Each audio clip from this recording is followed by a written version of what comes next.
Aktiviti 1.1. Aktiviti 1.1 ataupun eksperimen 1.1. Kamu boleh buka dalam buku teks, ya, muka surat muka surat 20. Buku teks muka surat 20. Jadi cikgu akan guna jugalah apa yang ada dalam buku teks tu. Kemudian akan cuba terang kepada kamu. Jadi di sini ni kita ada tajuk dia, ataupun kita ada tujuan dia lah, ya, tujuan dia, iaitu mengkaji lengkung pertumbuhan pokok jagung. Jadi kat sini ada lengkung, curve bahasa Inggeris kan, mengkaji lengkung pertumbuhan pokok jagung. Dan semestinya kalau ikut dalam buku teks ni pun ada penyataan masalah. Okay, ada penyataan masalah. Apakah bentuk lengkung pertumbuhan bagi pokok jagung? Jadi sekarang ni masalah kita nak tahu untuk pertumbuhan pokok jagung ni dia punya curve ataupun dia punya graf dia tu macam mana? Dia punya lengkung tu macam mana? Jadi kita kena buat eksperimen lah. Kita buat eksperimen dan kita kena dapatkan data. Kemudian kita kena plotkan data tu supaya kita dapat jawab soalan ni. Kemudian kita ada hipotesis. Jadi hipotesis ni apa?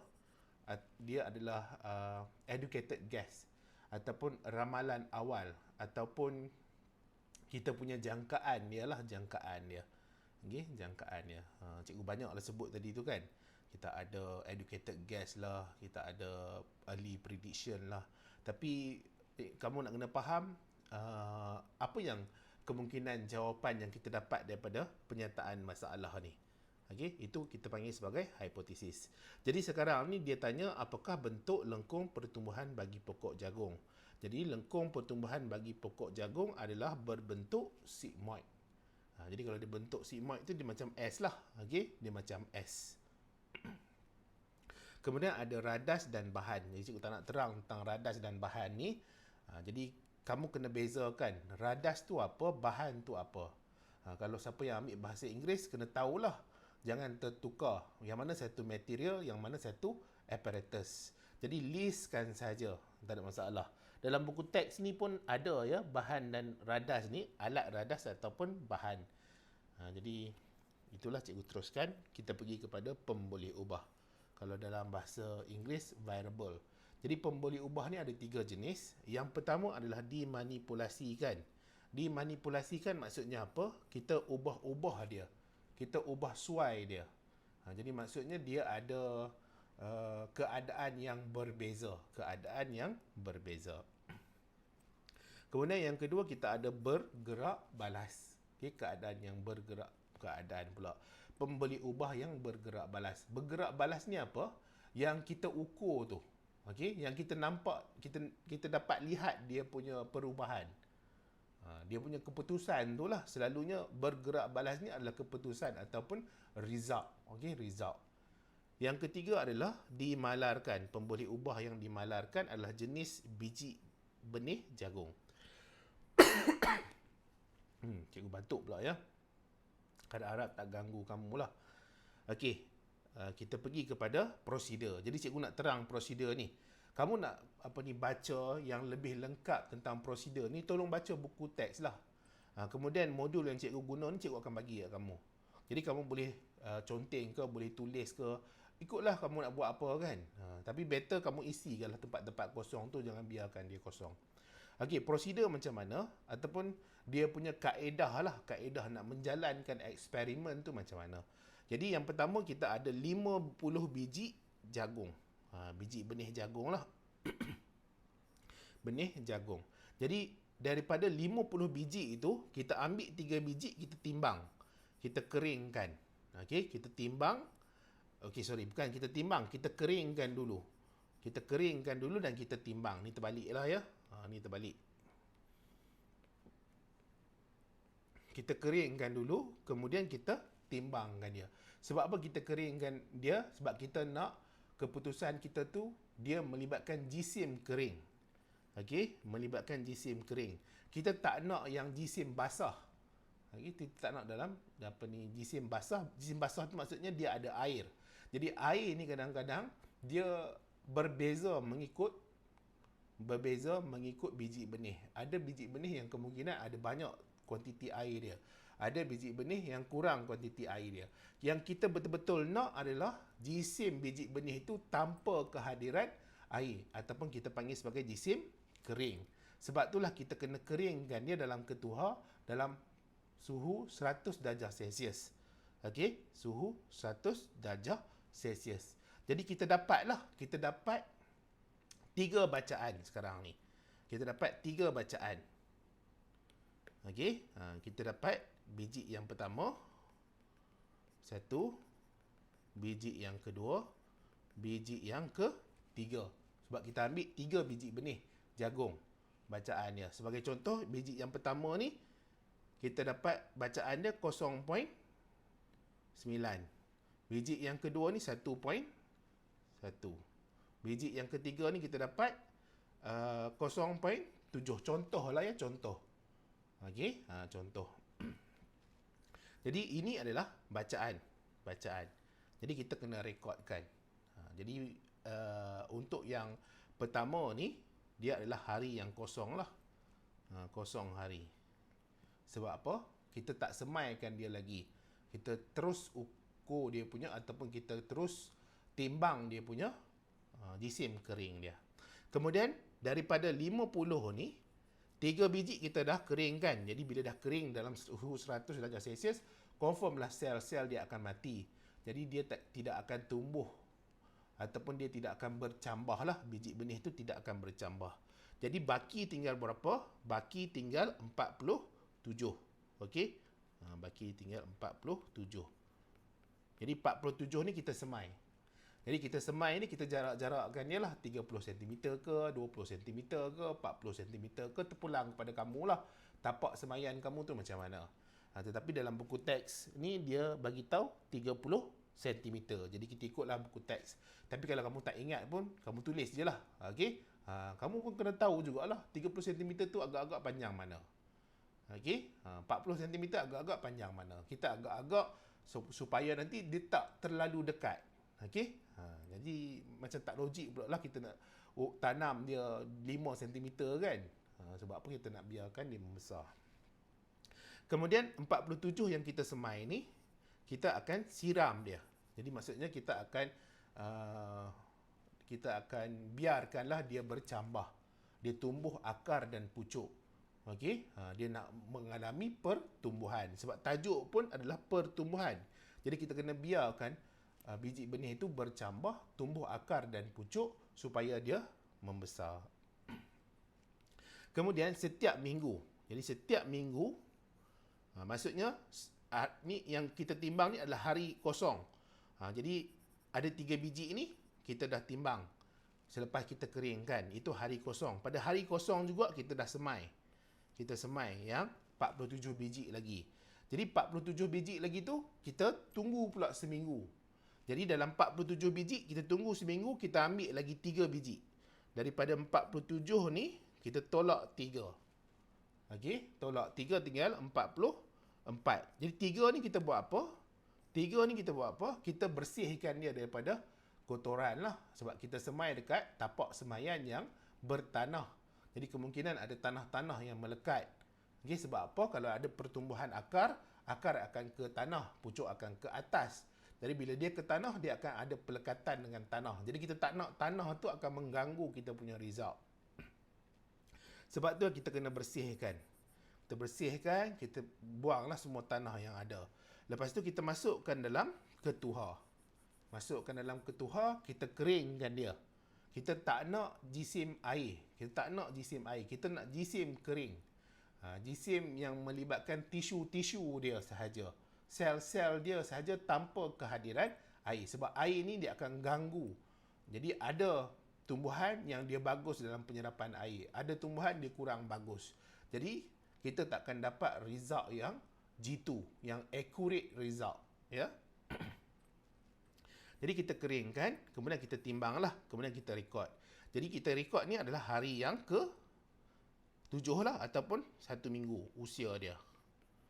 Jadi sekarang ni berbakilah 44. Jadi 44 ni kita tunggu pula yang seminggu lagi. Jadi ni adalah minggu yang kosong. Ni minggu yang pertama, ni minggu yang kedua. Jadi 44 tolak lagi 3. Kita ambil lagi 3. Jadi tinggallah 41. Kemudian minggu yang ketiga, tinggal 41 ni tolak lagi 3. Tinggallah 38. Seterusnya lah sampailah minggu yang ke-10. Kita ulang buat benda yang sama dan kita rekodkan dia punya jisim kering dia. Jisim kering yang tanpa kehadiran air. Kemudian kita ada pemerhatian ataupun ada result, ada keputusan, ya. Jadi kita ada biji benih yang pertama, biji benih yang kedua, biji benih yang ketiga.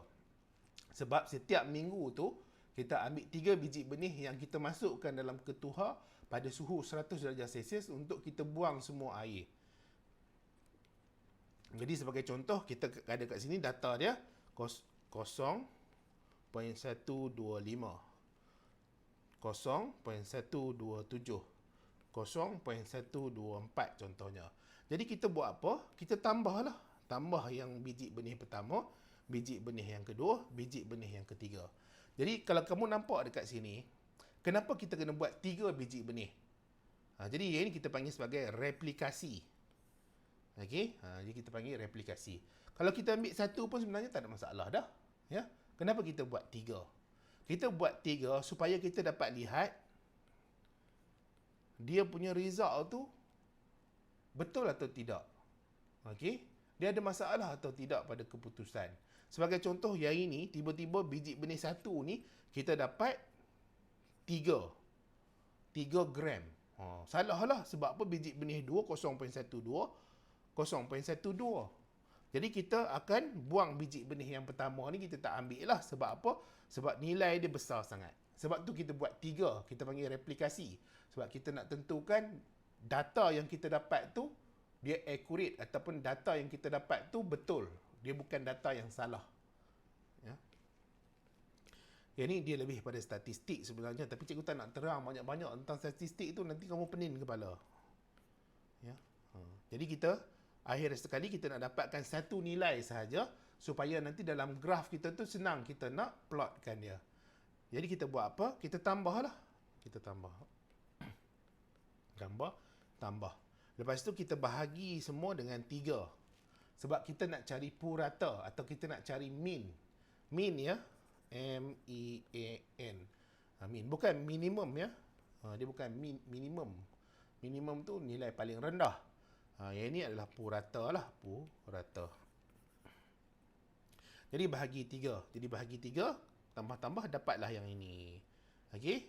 Untuk minggu pertama pun sama jugalah. Dapat yang ini, dapat yang ini, dapat yang ini, dapat yang ini, sampailah minggu yang ke-10. Dan sekarang ni apa yang kita nak kena buat? Kita nak kena plotkan data dia. Okey? Kita plotkan. Cikgu ni. Okey. Okey. Y ni apa? Y pula. Ni kita ada Y axis. Kita ada X axis.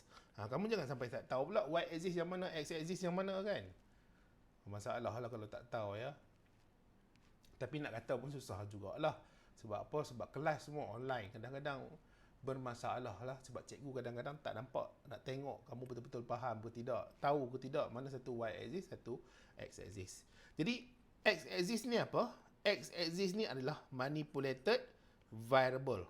X axis adalah manipulated variable. Pemboleh ubah yang bergerak balas. Pemboleh ubah bergerak balas. Okey, bergerak balas. Jadi Y axis ni pemboleh ubah yang apa? Yang bergerak balas pula dah. Pemboleh ubah yang dimanipulasikan. Salah cikgu ni ya. Terbalik. Pemboleh ubah dimanipulasikan. Dimanipulasikan. Okey, dimanipulasikan. Manipulated variable. Kena ingat tu, untuk X axis mesti pemboleh ubah dimanipulasikan. Okey, nanti kalau kamu belajar nanti ada lagi lah perkataan lain dipanggil sebagai independent variable. Dalam matematik pun ada sebenarnya. Okey, Tapi tak apalah, untuk y-axis ni dia adalah pemboleh ubah yang bergerak balas. Pemboleh ubah bergerak balas. Jadi apa pemboleh ubah bergerak balas di sini? Jadi y-axis ni apa? Y-axis ni adalah purata jisim lah. Jadi y-axis adalah purata jisim sebab dia bergerak balas, dia keputusan. Yang kita ukur dia, kita dapat lihat pertambahan ke, pengurangan ke. Jadi y-axis tu adalah result atau keputusan ataupun pemboleh ubah bergerak balas. Pemboleh ubah bergerak balas. Jadi kamu kalau ada modul ni, kamu lukislah ya. Kamu jangan tengok saja. Okey, cuba rajinkan diri. Ni kena tulis, kena label ya. Purata, jisim, okey, biji, benih. Kena tulis bagi penuh. Kamu jangan biarkan dia bogel macam tu, tidak ada label, tidak ada pakaiannya. X-axis ni pun sama juga. X-axis ni manipulated variable kan. Pemboleh ubah dimanipulasikan apa? Iaitu masa. Masa dalam unit minggu. Masa dalam unit minggu. Kalau purata biji benih ni, jisim dia adalah dalam gram. Jadi minggu ni ada 1, 0 sampai 10. Kosong sinilah. 1, 2, 3, 4, 5, 6, 7, 8, 9, 10. Okey. Jadi bila kamu dah labelkan nanti, jadi kamu akan nampak graf dia tu bentuk macam mana. Kamu akan nampak bentuk macam S. Ya. Tak apa nak cantik lah cikgu lukis. Yang ini itulah bolehlah bentuk S. Okey, bentuk kita panggil sebagai sigmoid. Bentuk sigmoid. Kamu kena label kan, kena cari ni. Ni contohnya kita ada y-axis ni, dia daripada 0.125 sampailah 0.42. Cikgu tak naklah tunjuk, nak lukis graf, plot graf ni macam mana. Yang ni kelas biologi ya, ni bukan kelas matematik. Sepatutnya dalam kelas matematik kamu dah boleh faham dah macam mana kita nak ambil bacaan ni, bacaan mana, macam mana kita nak ambil, macam mana kita nak plotkan nanti y-axis tu dia ada nilai 0.42, 0.125. Kemudian untuk x-axis ni pula dia ada 1, 2, 3, 4 sampai 10. Okey, ni matematik, belajar dalam matematik. Sepatutnya cikgu biologi tak ajar benda ni. Ni graf-graf ni semua matematik. Ya. Jadi kamu akan dapat dia punya graf macam tu. Ya. Jadi sekarang ni kalau kamu nampak lihat ni, pada permulaan awal ni dia ada jatuh sikit dia punya berat ataupun jisim kering dia jatuh sedikit. Okey? Kenapa jatuh sedikit jisim kering dia? Sebab waktu ni waktu berlaku percambahan. Jadi dia akan gunakan tenaga, dia akan gunakan air, dia akan gunakan protein, dia akan gunakan enzim, dia akan gunakan semualah apa yang dia ada dalam biji benih itu untuk dia mengalami proses pembahagian sel, mitosis, untuk hasilkan pucuk dan akar. Sebab itulah dia mengalami pengurangan kepada dia punya jisim kering dia. Ini dalam perbincangan ya. Yang cikgu cerita sekarang ni adalah perbincangan. Nak bagi tahu kenapa boleh berlaku pengurangan ni. Pengurangan. Jadi kamu boleh tulis perbincangan yang cikgu sebut satu persatu ni. Ya. Kenapa boleh berlaku pengurangan kepada jisim kering? Sebab pada waktu ni, pada fasa ini, biji benih akan gunakan semua nutrien yang dia ada. Gunakan semua air yang dia ada. Gunakan semualah apa yang disimpan di dalam dia punya storage, dalam dia punya tempat simpanan untuk proses pembahagian sel. Pembahagian sel dalam nak membentuk akar dan pucuk. Tak salah cikgu, tempat dia simpan tu adalah endosperm. Okey, endosperm. Kemudian dia akan mengalami peningkatan kepada jisim dia. Kenapa berlaku peningkatan kepada jisim dia? Yang pertama, dia dah ada pembentukan akar dan pucuk. Terutama sekali apabila ada pembentukan pucuk, iaitu membentuk daun. Jadi bila ada daun sahaja, maksudnya dia dah boleh jalankan proses fotosintesis. Okey, dia dah boleh jalankan proses fotosintesis. Bila dia boleh jalankan fotosintesis, dia akan dapat buat makanan dia sendiri. Bila dapat buat makanan dia sendiri, dia akan lebih bagus dalam dia nak mengalami pertumbuhan untuk membentuk daun-daun yang baru, untuk memanjangkan lagi akar dia supaya dia dapat air, dapat garam-garam galian daripada tanah. Ya. Sehinggalah sampai satu tahap dia dah mencapai usia matang lah. Okey, dia dah mencapai usia matang dan kadar pertumbuhan adalah sifar.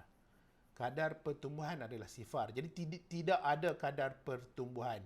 Dan jisim kering ni sepatutnya dia mala dan dia jatuh sedikit lah apabila mengalami penuaan. Jadi apabila mengalami penuaan, dia akan jatuh sedikit. Kalau dia matang ni, dia akan dalam keadaan pertumbuhan dia sifar. Jadi yang cikgu cerita bincang dekat kamu satu persatu bahagian daripada lengkung pertumbuhan tu, dia sebenarnya adalah terletak dalam perbincangan. Ni perbincangan. Jadi tolong tulislah perbincangan. Apa benda yang cikgu cerita dekat kamu tu.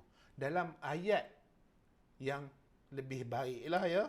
Kadang-kadang cikgu sebut ni dia untuk memahamkan kamu. Okey? Tapi kamu bila nak tulis kena ayat yang formal lah. Okey, bahasa baku dia tu. Kemudian kesimpulan. Jadi kesimpulan ni dia mesti cerita tentang hipotesis tadi, ya, hipotesis. Jadi kesimpulan kita, lengkung pertumbuhan pokok jagung adalah berbentuk sigmoid. Hipotesis diterima. Okey? Itu yang paling mudah sekali lah. Yang paling mudah sekali bagi kita nak tulis kesimpulan. Okey? Kesimpulan. Jadi habislah untuk yang bahagian eksperimen 1.1. Kemudian nanti cikgu akan terangkan pada eksperimen yang seterusnya lah. Cikgu tak ingat eksperimen apa yang cikgu nak terangkan selepas ni.